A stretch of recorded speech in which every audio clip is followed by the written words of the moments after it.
Hi, I'm Dave, Cyderbaby. This is for Rock Radio UK, and today I'm with Timmy of the New Roses. Hello, guy. Hi, good to meet you. Yeah, it's good to meet you as well. I first saw you must have been 18 months ago at Call of the Wild Festival. Call of the Wild. Yes. Oh yeah. It's always a pleasure to go there. It's crazy. Yeah, brilliant. I mean, it's the first time I heard of you, to be fair, and to see you like headline like you did. It was just amazing. Just a brilliant set. And then you followed it up with such a good album as well. Thank you. Sweet Poison. Sweet Poison, yeah. Yeah. So latest one. Tell me how it's been this last 18 months for you.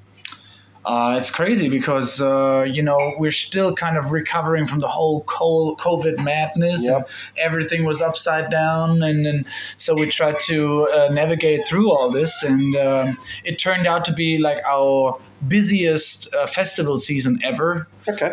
This year. So we went through all over Europe. We played in Spain. We played in the UK. We played all over Germany all the time. We went to Norway and like all over Europe. And it was such an amazing experience. And Sweet Poison, especially like the songs, The Usual Suspects and The First Time for Everything and Sweet Gloria as the latest single. Yeah. So they were very successful, and they gave us a lot of pleasure because, of course, the more successful stuff is, the bigger the party at the show. So that's why we do it, and we really enjoy bringing people to our concerts and then celebrate all these songs. Yeah, Sweet Poison's been out a year, almost a year. Yeah. Yeah. I mean, looking over the streaming figures and things like that, is there any of the songs that surprised you that people are really liking, playing more? Of course, we think they're all good, otherwise we wouldn't put them on a record. But I guess Warpaint was one of those songs that I thought would be like more for a specific kind of listeners because it's a little hotter than our singles. Yeah. But it turned out to be one of the most popular songs on the record. Okay, so. Yeah, that's why we play it every night. Brilliant. You're on tour in the UK at the moment. You're playing with Massive Wagons and doing some of your own headline. Yes, it's kind of a combination of both. Yeah. How is it with Massive Wagons? Oh, so cool, man. They're so cool. First of all, they're really nice people. They're very authentic in what they do. And they do it very, very well. Yeah. So they have good songs. They have very good sound. They know how to play their instruments. Especially the guitars are so well, put and so well combined. It's one of very few bands that I watch every night. So usually you watch one or two shows and then I kind of know it now, so you stay in your dressing room or whatever. So, but I try to watch every show. So it's been 4 shows now, and I watched every one of them. Yeah. Okay. But here tonight we're in Plymouth. So your own headline. How many headline gigs have you got lined up for this run? So it's very important to know that I'm 100% the wrong guy to ask these questions because I just know we're out tonight. Okay. And sometimes I don't even know that because I guess 2 nights ago I was like the intro was already rolling and I was standing next to the stage and then I realized like I have no clue where we are. So I tried to get a hold of on any like local crew member and I said like, where the fuck are we? Like, where are we? And then I got he saved my ass. So I think it's around 3 or 4 headlining shows and the rest is going to be Massive Wagons opening. Okay. So what does the future hold now? I mean, it must be coming to the end of the cycle for the Sweet Poison album. Yes. So are you writing now? I'm writing, yeah. Of course, we're planning on release next year. Yeah. Yeah. Okay. Well, got a rough time. End of the year again, or? I really don't know. It depends on like how the songwriting is going and what comes up next, and how much we play in the spring. So we always try to aim at summer because it's the best time of the year to release. So you got a lot of pre-roll for the fall touring then and stuff like that. But who knows? Okay, is there anywhere you haven't toured yet that you sort of like thinking, yeah, I really want to go back. Yeah, on the moon. Yeah, I would love to play a show on the moon.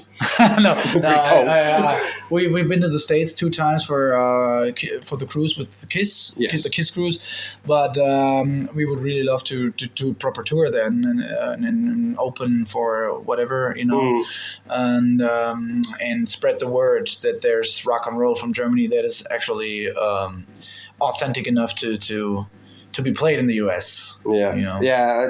Mind you, they took Scorpions to the Hearts back in the 80s. Yes. So why not yourselves? Yeah. So we're waiting on an invitation. We're waiting on a possibility or an opportunity to get over. But it's a very big country, and so touring is way harder because the distances are very, very big. You have to travel a lot between shows and to get the equipment over. So now we can to the UK. We can still come with a tour bus. Yeah. And. Even though it's a little harder now than it used to be a couple of years back, I don't know what. And and you have to leave some stuff at home that you usually bring to the tour because you get searched at the border now. Well, right, okay, we'll move swiftly on. No, but the thing is, it's a very big challenge to start in the US, so it needs to be planned and it needs to be well designed. Yeah. Okay. So is touring? We've mentioned it with like Brexit and stuff like that. Is it that much harder these days now? Cost of living and things like that. It is much harder. And it's way more effort to do a tour. With other things that you don't even see when you look at what has changed is like, for example, merchandising and like all the text stuff and all the whatever it is, like the formula, the forms that you have to fill out. And this is just a pain in the ass, but it is what it is. And we still want to come over because the fans are so great here. Everybody's so much into rock and roll, and there's such a great scene here, and we've seen it so far at the shows we played with Massive Wagons. There's a very strong vibe and a very strong appreciation for rock music in general. So no matter how hard it is, we will always come over and play. Excellent. UK seems to have taken you to the Hearts as well. I mean, you seem, everybody looks forward to a New Roses gig. We definitely look forward to play tonight and to play, and we're happy to come over and play. I guess in total it's 17 shows, something. Mm-hmm. So it's a big stretch, but like that's what we're here, and we really enjoy it. Yeah, keep doing it. Yeah. Okay, I'm not going to hold you up too much No, time. no, I seem to I'm have bored. I'm super bored. Right. So you're Okay. kind of we can talk some more if you like. Yeah. We got some beer. You can film over there. We got stuff to do, buddy. We got a pack of Coronas and some burger buns or whatever it is. So let's see food Let's then. do it. Yeah. Turn this interview into a party, huh? Okay. Yeah. All right. We'll just touch on a few things. Yeah. When you're not playing the New Roses, Yeah. what do you want to do? What are you living for yourself? Who do you go and see for a gig and things like that? So in general, musical-wise? Music. Music, okay. My private taste is like country music. I love country music. Okay. I really love it, yeah. And I love everything that has to do with it, like folk music and southern rock music, blues, stuff like this. So I guess back when I was growing up, I used to listen to a lot of harder stuff like Pantera, Machine Head, and those things. Slipknot. I guess I was 15 when the first Slipknot record came out, and I was really totally. I was much older, but drawn to it. So, but over the years, I still listen to it when I go to the gym and when I go for a fast run or whatever, and then I power myself up with that stuff. Yeah. But in general, I listen to more. like dynamic stuff, you know, like very old soul music, Wilson Pickett, all the great vocalists like Solomon Burke I love, and Marvin Gaye. So I try to sneak soul music into my vocals, and so I can come up with a different approach to hard rock music. You know, I try to mix things up a little. I mean, I love soul. I love Motown and that kind of stuff as well. Yeah, it's so just good. Such a good vibe. Perfect. You know, even the vocals and musicianship. Songwriting. If you as a songwriter, you kind of course, everybody knows these songs. Yes. You know, "Stand by Me." You know, "Sitting on the Dock of a Bay," and so stuff like that. Even rock songs like "Summer of '69" or "Sweet Home Alabama" or stuff like that. So it's so in everybody's DNA that you don't even measure the genius of the songs, because it's just there. It's just like the air you breathe, you know? Yeah. So, and sometimes it strikes me, and then you hear like "Stand By Me" or "Sitting on a Dock of a Bay" or songs like that, and you think, wow, somebody's written that. Somebody came up with that, and before that, it wasn't there. Somebody sat down and wrote "Stand By Me." Can you believe that? Like that somebody has the genius to do that. So that's what I love about soul music. And when you see, especially Motown, that there was like a group of people, maybe, I don't know, a handful of people that wrote all these songs every day. And it's the same band that played all these records. And it's unbelievable what talent there was back then. And so it's overwhelming for me every time I listen to it. Yeah. Now you look at the modern stuff. I mean, I've been playing Hardy, which is like a cross between rock and country. And I think, what are your views on somebody like that? There's a lot of stuff going on in country music now. It's such a wild field now. It used to be very narrow. Yes. You know, and you only had the cowboy hats and the thing, and Alan Jackson and Waylon Jennings and all these guys, and now it's opening up. I think for me it started when Carrie Underwood that won American Idol. Yes. And she was messing things up a little, and she brought like very pop music vibe to it, and then she started playing covered rock songs.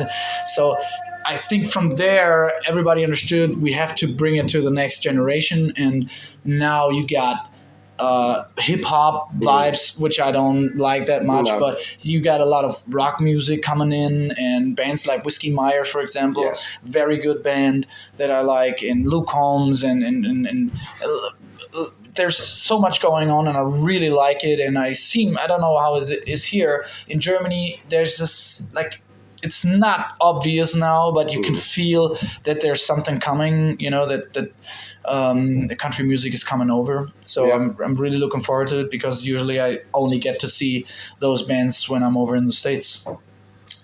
So far travel for a show. I suppose taking this a little bit further, rock music seems to be getting quite poppy as well. Yes, of course. Just like, I suppose, the different recording techniques and stuff like that, they're all crossing over into the genre. But there's a lot of the old guard, a lot of the older people, shall we say, like my age, who can play and say backing tracks and things like that are rock. I mean, what do you think? Complicated question, or difficult question. I would say it's result of the way young people live now. There is no patience. It's just gone. So everything's so fast. Your Wi-Fi connection is so fast. I just read an article that people stay on a post on Instagram like for 1.7 seconds, and then they scroll. And there's Tinder. This is how you meet your love of your life, just like that, stuff like that. So there's no patience. And look at guitarists, like great guitarists.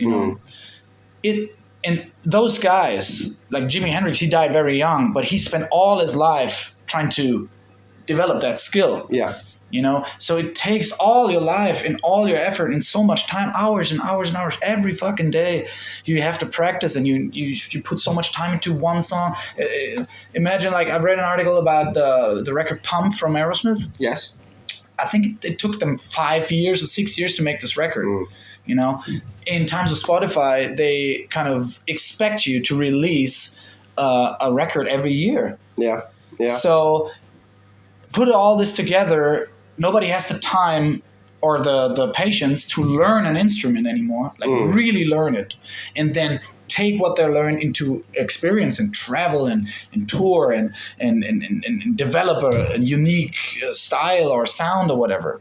So, and then the expectations from the business side, they just want more records, and so you have to release very quick. Nobody has the patience to learn, and then there's a result, and the technology evolves and improves. So these days you push one button and everything's there, so you can download whatever backing tracks and you can program the drums and you can do this and that. And so from my point of view, like, most musicians are better at the computer as they are on the instruments, so but you can't really blame them for not doing it the old-fashioned way. It's many small facets of a huge problem that I totally agree on, that is there. Yeah, I mean, Spotify is a very, very tricky thing. Yeah, I see a lot of grassroots bands struggle because they're just not getting the income because they're not getting streams. Yeah, people such as yourself can make some sort of money out of it, but it's not a huge deal, is it really?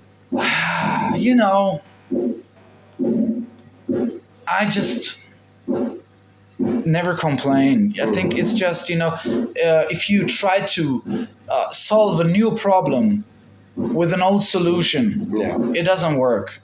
So I guess we're kind of realizing, that whole music scene is realizing now that the old solution, like the old way of doing things, is not working anymore. So you have to evolve and come up with new solutions, new ways of making money, and there's some stuff happening, like ticket prices and Ticketmaster, and this is already to another extreme now. You back then you paid a lot of money for the record, and the show was very cheap. Now you get the music for free almost, and you pay like a monthly income for one to see Metallica or whatever, So I think like the game is still the same, but the rules have changed and the way it's played has changed, and you have to be smart, you have to be focused, and you have to be aware of what's happening, and then you have to find a way to navigate through all this. Okay, on that bombshell, I think we will wrap it up there, because we could talk for hours. Well, nice, good questions. Nice talking to you, buddy. Thank you. And I wish you all the best for the tour, and thank you. I'm looking forward to tonight. Yeah, I mean, us too, man. We can't wait to go up. We have 2 opening acts. I didn't get their names so far. I think the Outlanders are one. Yeah? Yeah. So I heard the first one sound checking, I was very impressed. Wow, it's going to be a fantastic night. Brilliant. Yeah, I'm looking forward to it. So I'm going to get some food, then I'm going to come back. Yeah, I'm going to get some Corona, beer. Not virus, beer. I accept sponsorship deals and advertising rates is fine. Thank you, Timmy. Hey, it was a pleasure, man. Thank you.